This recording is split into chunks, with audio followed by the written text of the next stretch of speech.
1 Timothy Introduction. The subject is Pastoral Piety and Responsibility. The author is Paul. The record place is Macedonia. The record date is AD 63 to 65.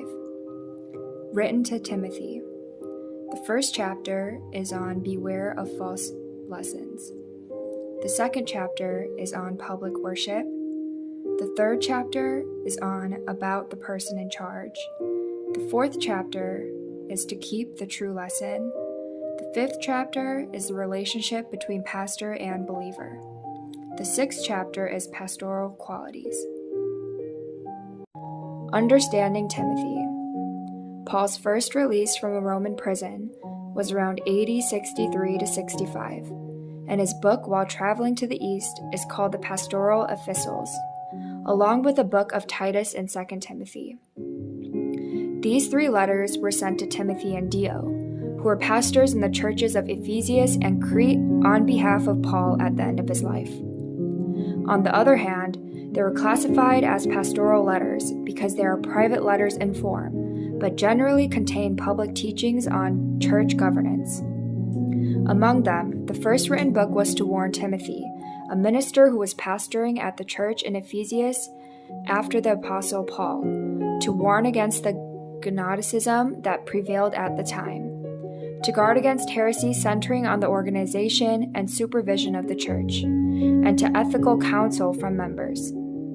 There is a purpose of recording to give guidance on all matters of the award. In Chapter 1, Paul pointed out the false teachings of false Gnostic teachers and advised them to disciple them. And in Chapters 2 to 5, Paul provided a specific guideline for public worship and the general governance of the church. It has a specificity that emphasizes moral and practical aspects rather than theological and doctrinal aspects. Timothy's timid personality and young age had to go through many difficulties and pains in pastoring the Ephesus church.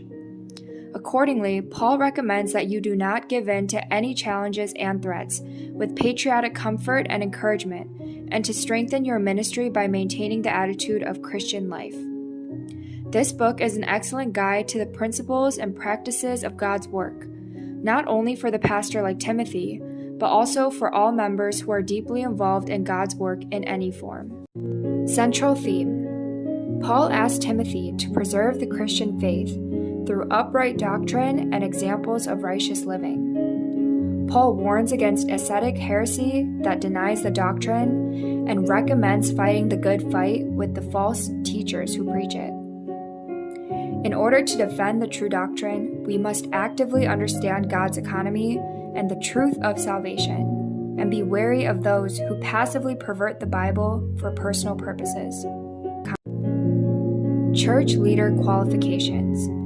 The ministry of a church leader is not pursuing his own personal honor and ambition, but a work that is well supported by the will of Christ, the head of the church. In line with this perspective, Paul is reminding him of the importance of their spiritual status and ministry in the church by specifically addressing the qualifications of church leaders that must be established in this book to be worthy of God's will. God plans to build up the body of Christ by perfecting the individual members of the church through these church leaders and giving them the work of service.